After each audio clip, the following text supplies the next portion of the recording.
Hello, नमस्ते, सलाम। स्वागत है आपका आपके अपने चैनल मुस्कान सिंह रवि में। मुंशी प्रेमचंद जी की मानसरोवर एक की कहानी की सीरीज में आज की अगली कहानी है शांति। कहानी शुरू करने से पहले यदि आप मेरे चैनल पर नए हो तो मेरे चैनल को सब्सक्राइब कर लें, बेल आइकन प्रेस कर लें, जिससे कि मेरे चैनल पर आने वाले वीडियो की नोटिफिकेशन सबसे पहले आपको मिल सके। आइए शुरू करते हैं आज की अपनी कहानी शांति को। स्वर्गीय देवनाथ मेरे अभिन्न मित्रों में थे। आज भी जब उनकी याद आती है तो वह रंगरेलियां आंखों में फिर जाती हैं और कहीं एकांत में जाकर जरा देर रो लेता हूँ। हमारे और उनके बीच में 200-250 मील का अंतर था।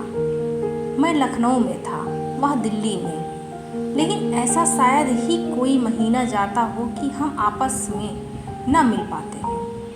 वह स्वच्छंद प्रकृति के, विनोद प्रिय, सहृदय, उदार और मित्रों पर प्राण देने वाले आदमी थे, जिन्होंने अपने और पराये में कभी भेद नहीं किया।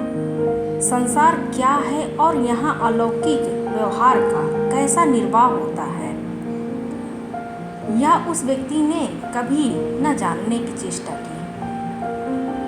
उनके जीवन में ऐसे कई अवसर आए जब उन्हें आगे के लिए होशियार हो जाना चाहिए था।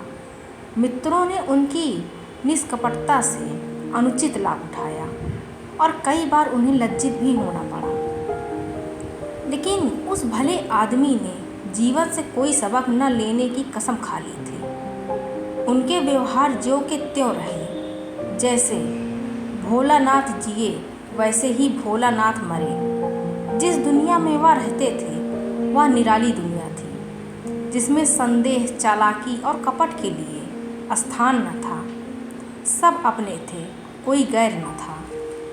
मैंने बार बार उन्हें सचेत करना चाहा, पर इसका परिणाम आशा के विरुद्ध हुआ। मुझे कभी कभी चिंता होती थी कि उन्होंने इसे बंद न किया तो नतीजा क्या होगा। लेकिन विडंबना यह थी कि उनकी स्त्री गोपा भी कुछ उसी साँचे में ढली हुई थी। हमारी देवियों में जो एक चतुराई होती है, जो सदैव ऐसे उड़ाऊ पुरुषों की असावधानियों पर ब्रेक का काम करती हैं, उससे वह वंचित थी। यहाँ तक कि वस्त्राभूषण में भी उसे विशेष रुचि न थी। अतएव जब मुझे देवनाथ के स्वर्गारोहण का समाचार मिला और मैं भागा हुआ दिल्ली गया तो घर में बर्तन भाड़े और मकान के सिवा और कोई संपत्ति न थी। और अभी उनकी उम्र ही क्या थी जो संचय की चिंता करते। 40 भी तो पूरे न हुए थे। यूँ तो लड़कपन उनके स्वभाव में ही था, लेकिन इस उम्र में पराया सभी लोग कुछ बेफिक्र रहते हैं। पहले एक लड़की हुई थी, इसके बाद 2 लड़के हुए। दोनों लड़के तो बचपन में ही दगा दे गए थे। लड़की बच रही थी और यही इस नाटक का सबसे करुण दृश्य था। जिस तरह का इनका जीवन था उसको देखते इस छोटे से परिवार के लिए 200 रुपये महीने की ज़रूरत थी। 2-3 साल में लड़की का विवाह भी करना होगा। कैसे क्या होगा, मेरी बुद्धि कुछ काम न करती थी। इस अवसर पर मुझे यह बहुमूल्य अनुभव हुआ कि जो लोग सेवा भाव रखते हैं और जो स्वार्थ सिद्ध को जीवन का लक्ष्य नहीं बनाते, उनके परिवार को आड़ देने वालों की कमी नहीं रहती। यह कोई नियम नहीं है, क्योंकि मैंने ऐसे लोगों को भी देखा है जिन्होंने जीवन में बहुतों के साथ अच्छे सलूक किए, पर उनके पीछे उनके बालक बच्चों की किसी ने बात तक न पूछी।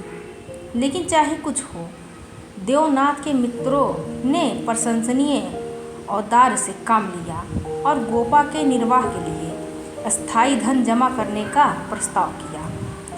2 सज्जन जो रड़ुए थे उससे विवाह करने को तैयार थे, किंतु गोपा ने भी उसी स्वाभिमान का परिचय दिया जो हमारी देवियों का जौहर है और इस प्रस्ताव को अस्वीकार कर दिया।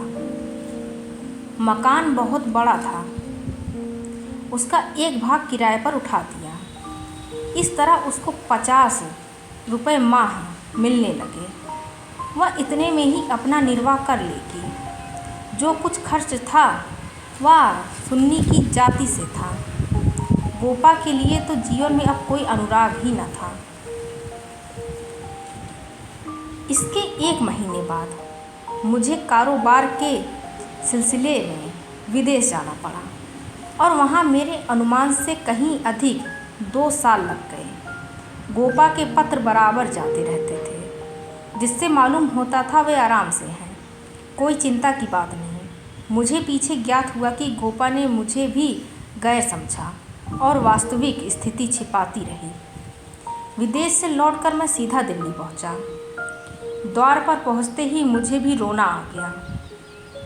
मृत्यु की प्रतिध्वनि सी छाया हुई थी। जिस कमरे में मित्रों के जमघट रखते थे उनके द्वार बंद थे।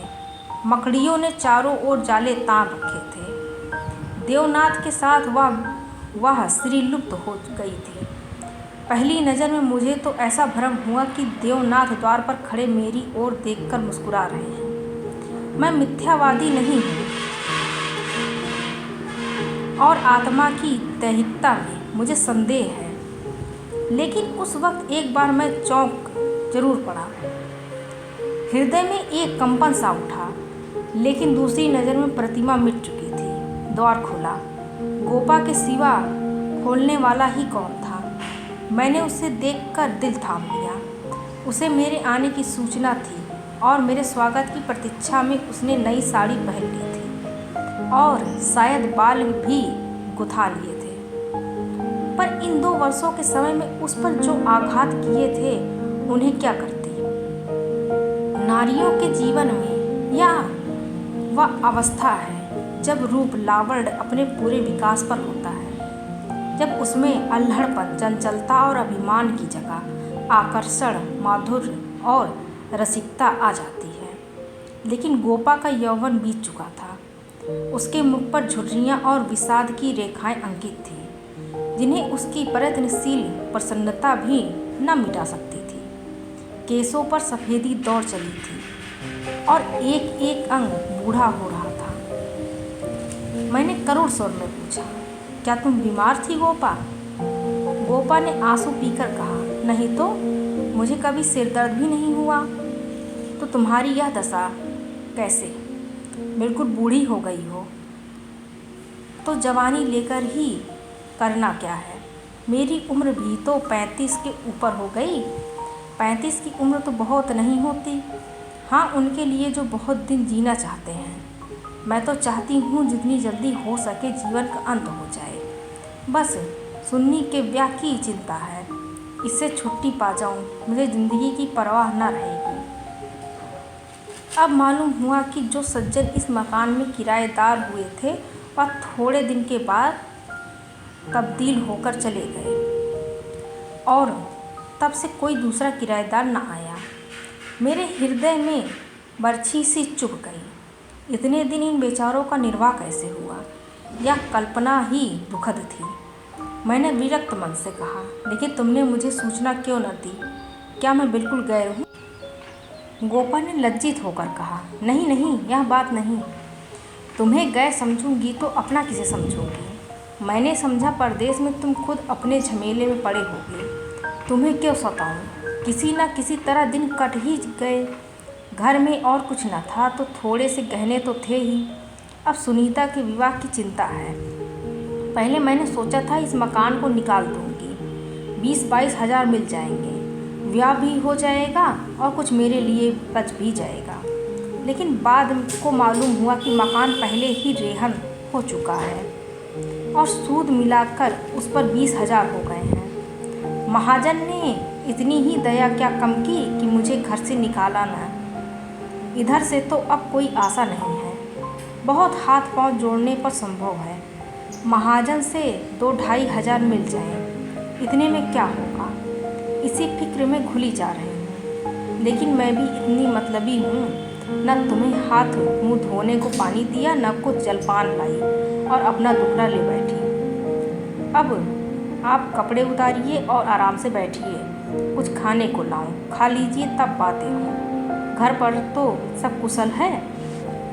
मैंने कहा, मैं तो सीधे बम्बई से यहाँ आ रहा हूँ, घर कहाँ गया। गोपा ने मुझे तिरस्कार भरी आंखों से देखा, पर उस तिरस्कार की आड़ में घनिष्ठ आत्मीयता बैठी झांक रही थी। मुझे ऐसा जान पड़ा उसके मुख की झुर्रियाँ मिट गई हैं, पीछे मुख पर हल्की सी लाली दौड़ गई। उसने कहा, इसका फल यह होगा कि तुम्हारी देवी जी तुम्हें कभी यहाँ ना आने देंगी।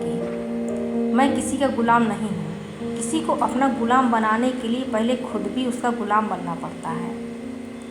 शीतकाल की संध्या देखते ही देखते दीपक जलाने लगी। सुन्नी लालटेन लेकर कमरे में आई तो 2 साल पहले की अबोध और कृष्णतनु बालिका रूपवती युवती हो गई थी, जिसकी हर एक चितवन, हर एक बात उसकी गौरवशील प्रकृति का पता दे रही थी। जिसे मैं गोद में उठाकर प्यार करता था, उसकी तरफ आज आंखें न उठा सका, और वह जो मेरे गले से लिपटकर प्रसन्न होती थी, आज मेरे सामने खड़ी भी न रह सकी। जैसे मुझसे कोई वस्तु छिपाना चाहती है, और जैसे मैं उस वस्तु को छिपाने का अवसर दे रहा हूँ। मैंने पूछा, अब तुम किस दर्जे में पहुँची सुन्नी? उसने सिर झुकाए हुए जवाब दिया, 10वें में हूँ। घर का भी कुछ काम काज करती हो? अम्मा जब करने भी दे। गोपा बोली, मैं नहीं करने देती या खुद किसी काम के नगीच नहीं जाती। सुन्नी मुँह फेर कर हंसती हुई चली गई। माँ की दुलारी लड़की थी। जिस दिन वह गृहस्थी का काम करती, उस दिन शायद गोपा रो रो कर आँखें फोड़ लेती। वह खुद लड़की को कोई काम न करने देती थी, मगर सबसे शिकायत करती थी कि वह कोई काम नहीं करती। यह शिकायत भी उसके प्यार का ही एक करिश्मा था। हमारी मर्यादा हमारे बाद भी जीवित रहती है। मैं भोजन करके लेटा।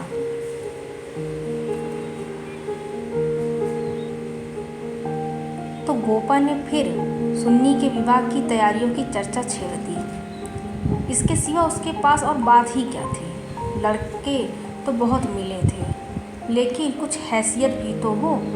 लड़की को यह सोचने का अवसर क्यों मिले कि दादा होते तो शायद मेरे लिए इससे अच्छा घर वर ढूंढते।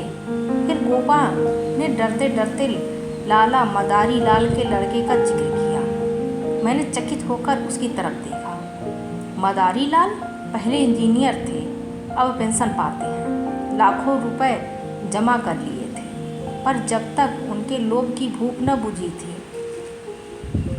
गोपा ने घर भी पा छाटा जहाँ उसकी रसाई कठिन थी। मैंने आपत्ति की, मदारी लाल तो बड़ा दुर्जन मनुष्य है। गोपा ने दांतों तले जीभ दबाकर कहा, अरे नहीं भैया, तुमने उन्हें पहचाना न होगा। मेरे ऊपर बड़े दयालु हैं। कभी कभी आकर कुशल समाचार पूछ जाते हैं। लड़का ऐसा होनहार है कि मैं तुमसे क्या कहूँ। फिर उनके यहाँ कमी किस बात की है? यह ठीक है कि पहले वह खूब रिश्वत लेते थे, लेकिन यहाँ धर्मात्मा कौन है? कौन अवसर पाकर छोड़ देता है?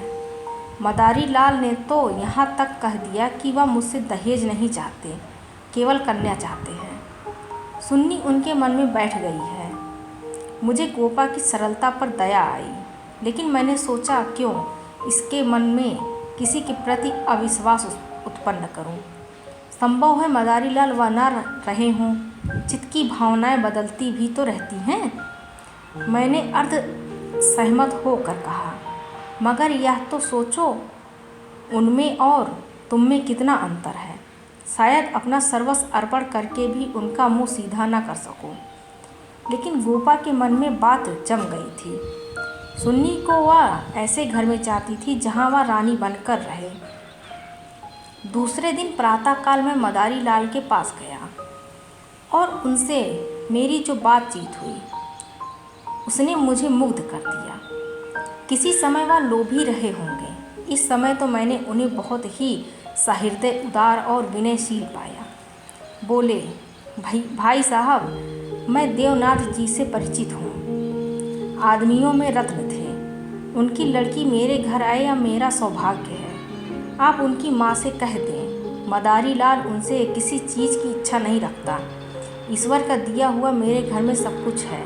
मैं उन्हें जो बार नहीं करना चाहता। मेरे दिल का बोझ उतर गया। हम सुनी सुनाई बातों से दूसरों के संबंध में कैसी मिथ्या धारणा कर लेते हैं, इसका बड़ा शुभ अनुभव हुआ। मैंने आकर गोपा को बधाई दी। यह निश्चय हुआ कि गर्मियों में विवाह कर दिया जाए। ये 4 महीने गोपा ने विवाह की तैयारियों में काटे। मैंने महीने में एक बार अवश्य उससे मिल आता था, पर हर बार खिन्न होकर लौटता। गोपा ने अपनी कुल मर्यादा का न जाने कितना महान आदर्श अपने सामने रख लिया था। पगली इस भ्रम में पड़ी हुई थी कि उसका उत्साह नगर में अपनी यादगार छोड़ जाएगा। यह न जानती थी कि यहाँ ऐसे तमाशे रोज होते हैं और आए दिन भुला दिए जाते हैं। शायद वह संसार से यह श्रेय लेना चाहती थी कि इस गई बीती दशा में भी लुटा हुआ हाथी 9 लाख का है। पग पग पर उसे देवनाथ की याद आती।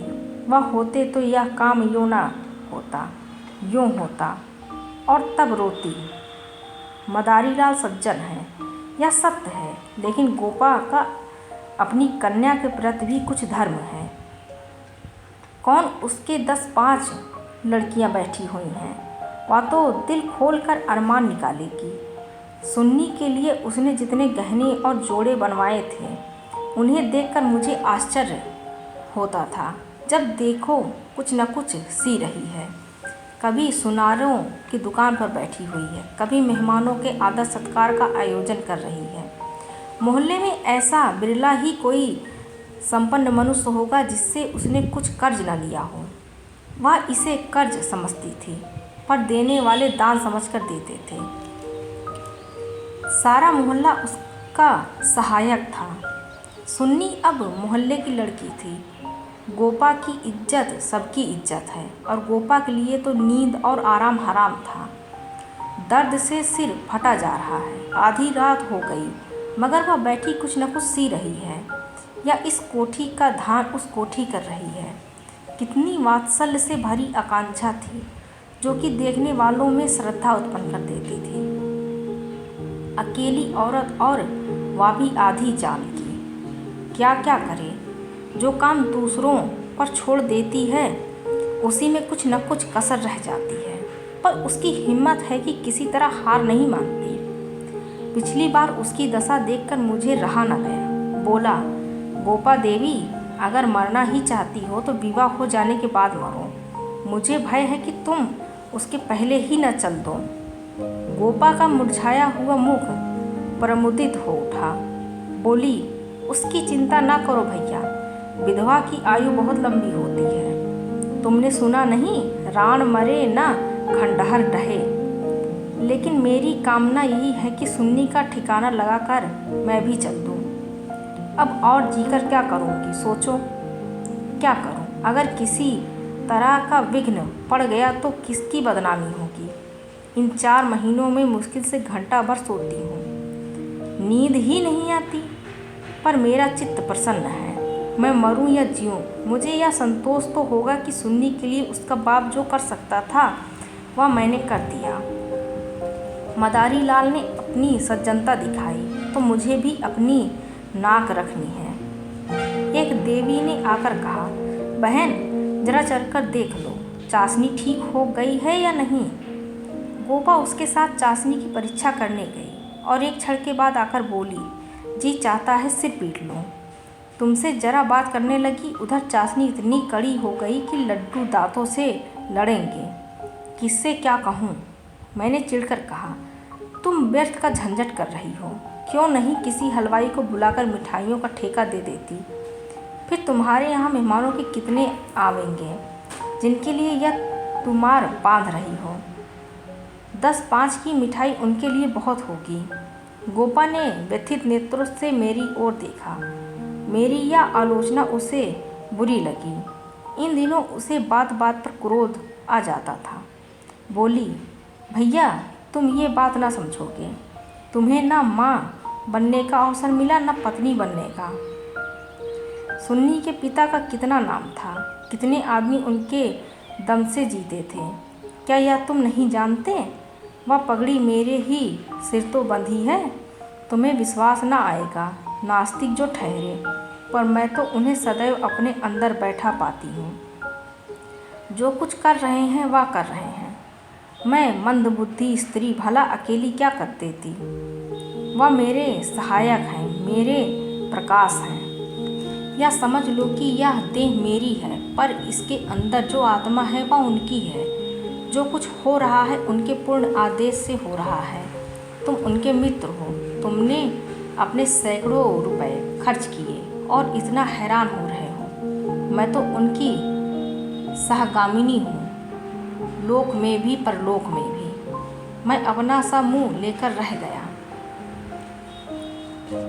जून में विवाह हो गया। गोपा ने बहुत कुछ दिया और अपनी हैसियत से बहुत ज़्यादा दिया, लेकिन फिर भी उसे संतोष न हुआ। आज सुन्नी के पिता होते तो न जाने क्या करते। बराबर रोती रही। जाड़ों में मैं फिर दिल्ली गया। मैंने समझा कि अब गोपा सुखी होगी। लड़की का घर और वर दोनों आदर्श है। गोपा का उसके सिवा और क्या चाहिए, लेकिन सुख उसके भाग्य में ही न था। अभी कपड़े भी न उतारने पाया था कि उसने अपना दुखड़ा शुरू कर दिया। भैया, घर द्वार सब अच्छा है, सास ससुर भी अच्छे हैं, लेकिन जमाई निकम्मा निकला। सुन्नी बेचारी रो रो कर दिन काट रही है। तुम उसे देखो तो पहचान न सको, उसकी परछाई मात्र रह गई है। अभी कई दिन हुए आई हुई थी। उसकी दशा देखकर छाती फटती थी, जैसे जीवन में अपना पथ खो बैठी हो। न तन बदन की सुध, न कपड़े लत्ते की। मेरी सुन्नी की दुर्गत हो गई। या तो स्वप्न में भी न सोचा था, बिल्कुल गुमसुम हो गई है। कितना पूछा, बेटी तुमसे वह क्यों नहीं बोलता, किस बात पर नाराज है, लेकिन कुछ जवाब नहीं देती, बस आंखों में आंसू बहते हैं। मेरी सुन्नी कुएं में गिर गई। मैंने कहा, तुमने उसके घर वालों से पता नहीं लगाया? लगाया क्यों नहीं भैया, सब हाल मालूम हो गया। लौंडा चाहता है मैं चाहे जिस राह जाऊँ, सुन्नी मेरी पूजा करती रहे। सुन्नी भला इसे क्यों सहने लगी? उसे तो तुम जानते हो कितनी अभिमानी है। वह उन स्त्रियों में नहीं है जो पति को देवता समझती है और उसका व्यवहार सहती रहती हैं। उसने सदैव दुलार और प्यार पाया है। बाप भी उस पर जान देता था। मैं आँख की पुतली समझती थी। पति मिला छैला, जो आधी आधी रात तक मारा मारा फिरता है। दोनों में क्या बात हुई यह कौन जान सकता है, लेकिन दोनों में कोई गांठ पड़ गई है। न सुन्नी की परवाह करता है, न सुन्नी उसकी परवाह करती है, मगर वह तो अपने रंग में मस्त है। सुन्नी प्राण दिए देती है।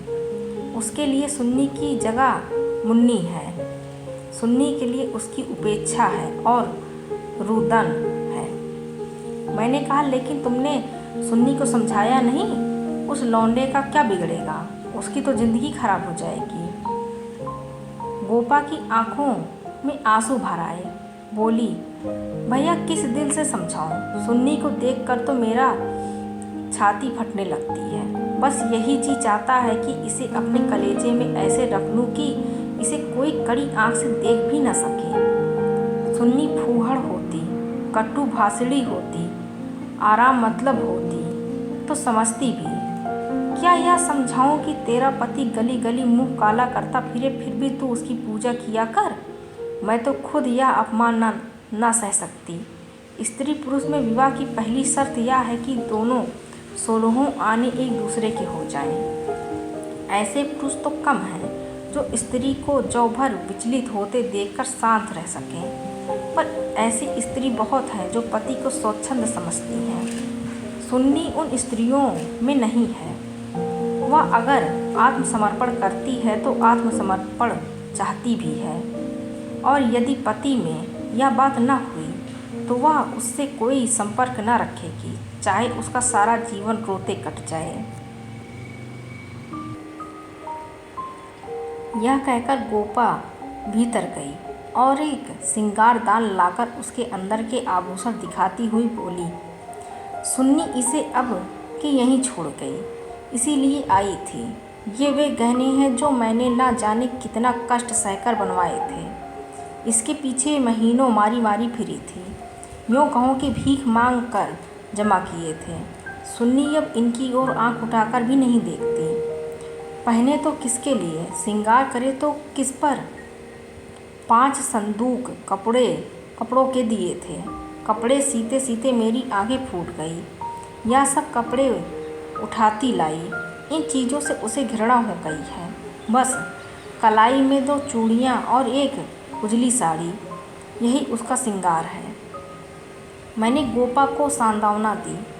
मैं जाकर केदारनाथ से मिलूँगा, देखूँ तो वह किस रंग ढंग का आदमी है। गोपा ने हाथ जोड़कर कहा, नहीं, भूल कर भी न जाना।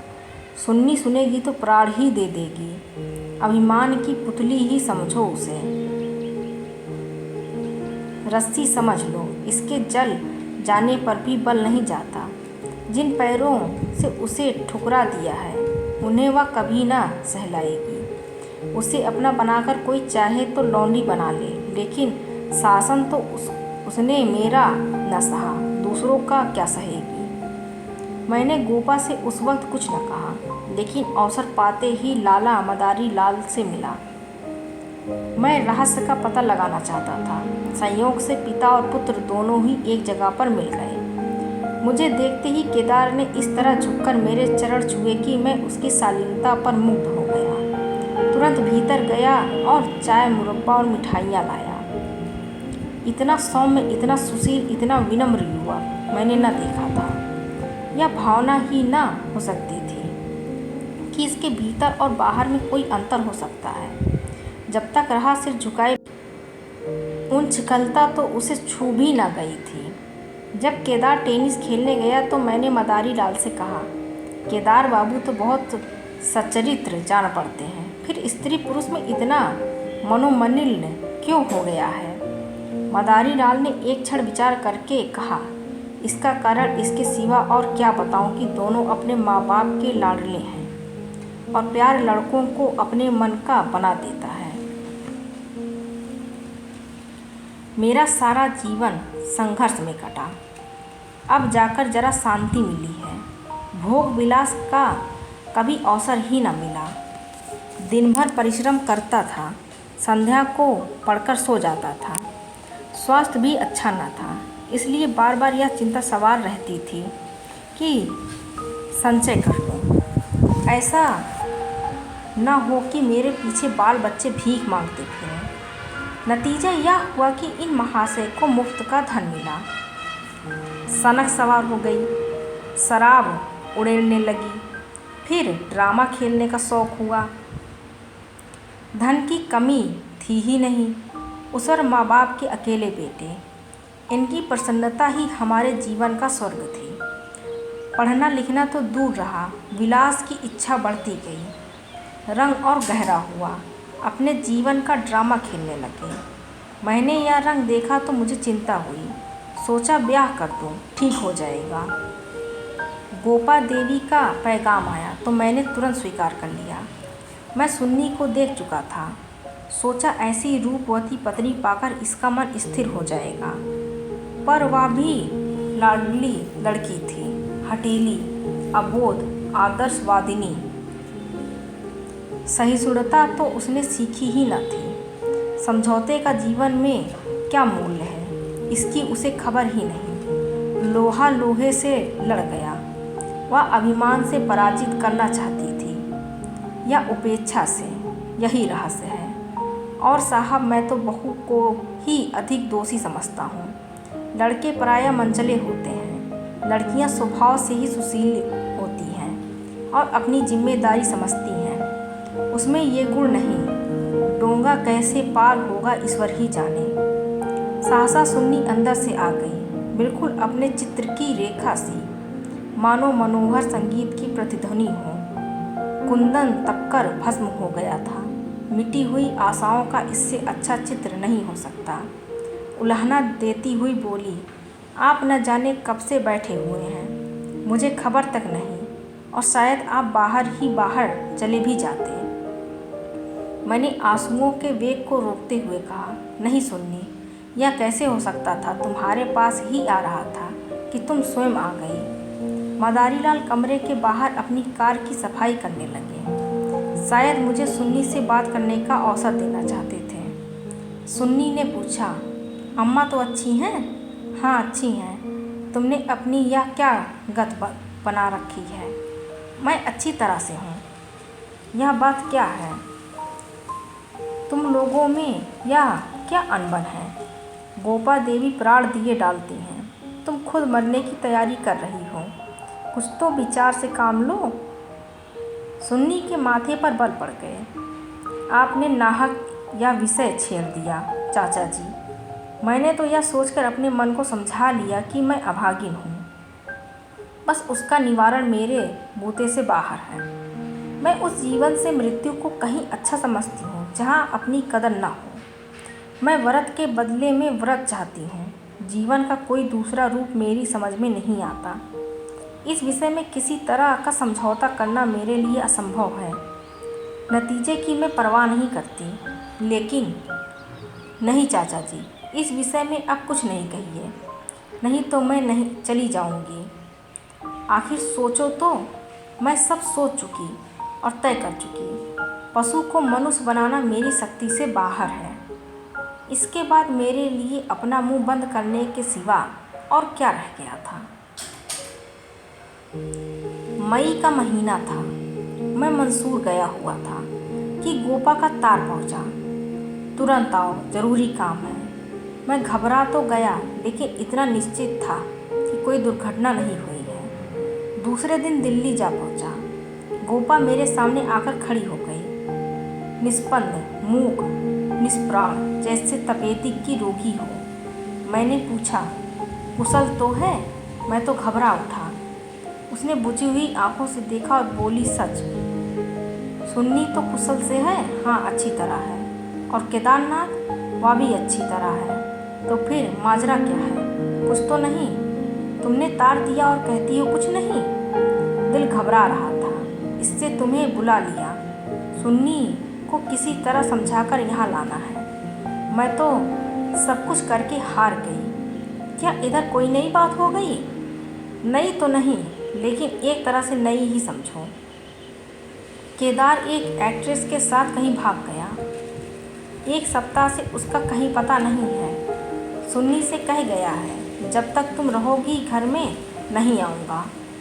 सारा घर सुन्नी का शत्रु हो रहा है, लेकिन वह वहाँ से टलने का नाम नहीं लेती। सुना है केदार अपने बाप के दस्तखत बनाकर कई हजार रुपए बैंक से ले गया।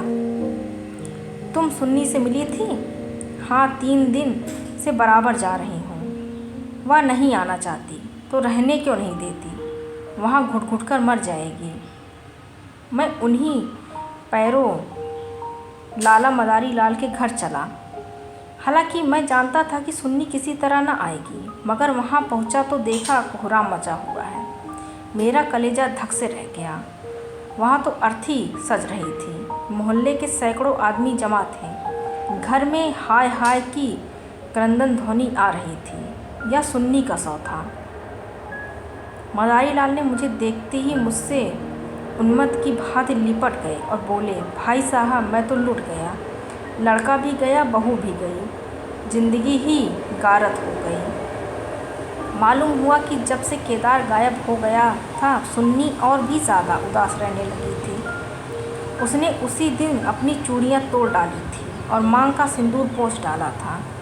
सास ने जब आपत्ति की तो उनको अपशब्द कहे। मदारीलाल ने समझाना चाहा तो उन्हें भी जली कटी सुनाई। ऐसा अनुमान होता था उन्माद हो गया है। लोगों ने उससे बोलना छोड़ दिया था। आज प्रातःकाल यमुना स्नान करने गई। अंधेरा था, सारा घर सो रहा था, किसी को नहीं जगाया। जब दिन चढ़ गया और बहू घर में न मिली तो उसकी तलाश होने लगी। दोपहर को पता लगा कि यमुना गई है। लोग उधर भागे, वहाँ उसकी लाश मिली। पुलिस आई, शव की परीक्षा हुई। अब जाकर शव मिला। मैं कलेजा थामकर बैठ गया। हाय, अभी थोड़े दिन पहले ही जो सुंदरी पालकी पर सवार होकर आई थी वह आज 4 के कंधों पर जा रही है। मैं अर्थी के साथ हो लिया और वहाँ से लौटा तो रात के 10 बज गए थे। मेरे पाँव काँप रहे थे। मालूम नहीं यह खबर पाकर गोपा की क्या दशा होगी। प्राण न हो जाए, मुझे यही भय हो रहा था। सुन्नी उसकी प्राण थी, उसके जीवन का केंद्र थी। वह दुखिया के उद्यान में यही पौधा बच रहा था। उसे यह हृदय रक्त से सींच कर पाल रही थी। उसके वसंत का सुनहरा स्वप्न ही उसका जीवन था। उसमें कोपले निकलेंगे, फूल खिलेंगे, फल लगेंगे, चिड़िया उसकी डाली पर बैठकर अपने सुहाने राग गावेगी। किंतु आज निष्ठुर नियति ने उस जीवन सूत्र को उखाड़ कर फेंक दिया और अब उसके जीवन का कोई आधार न था। वह बिंदु ही मिट गया था जिस पर जीवन की सारी रेखाएं आकर एकत्र हो जाती थी। दिल को दोनों हाथों से थामे मैंने जंजीर खटखटाई। गोपा एक लालटेन लिए निकली। मैंने गोपा के मुख पर एक नए आनंद की झलक देखी। मेरी शोक मुद्रा देखकर उसने मातृवत प्रेम से मेरा हाथ पकड़ लिया और बोली, आज तो तुम्हारा सारा दिन रोते ही कटा। अर्थी के साथ बहुत से आदमी रहे होंगे। मेरे जी में भी आया कि चलकर सुन्नी के अंतिम दर्शन कर लूं, लेकिन मैंने सोचा जब सुन्नी ही न रही तो उसकी लाश में क्या रखा है। न गई। मैं विस्मय से गोपा का मुंह देखने लगा तो इसे यह शोक समाचार मिल चुका है। फिर भी यह शांति और अविचल धैर्य। बोला, अच्छा किया ना गई, रोना ही तो था। हाँ और क्या, रोई यहाँ भी, लेकिन तुमसे सच कहती हूँ दिल से नहीं रोई। ना जाने कैसे आंसू निकल आए। मुझे तो सुन्नी की मौत से प्रसन्नता हुई। दुखिया अपनी मान मर्यादा लिए संसार से विदा हो गई, नहीं तो न जाने क्या क्या देखना पड़ता। इसलिए और भी प्रसन्न हूँ कि उसने अपनी जान निभा दी, उसने अपनी आन निभा दी। स्त्री के जीवन में प्यार न मिले तो उसका अंत हो जाना ही अच्छा। तुमने सुन्नी की मुद्रा देखी थी? लोग कहते हैं ऐसा जान पड़ता था मुस्कुरा रही है। मेरी सुन्नी सचमुच देवी थी। भैया, आदमी इसलिए थोड़े ही जीना चाहता है कि रोता रहे।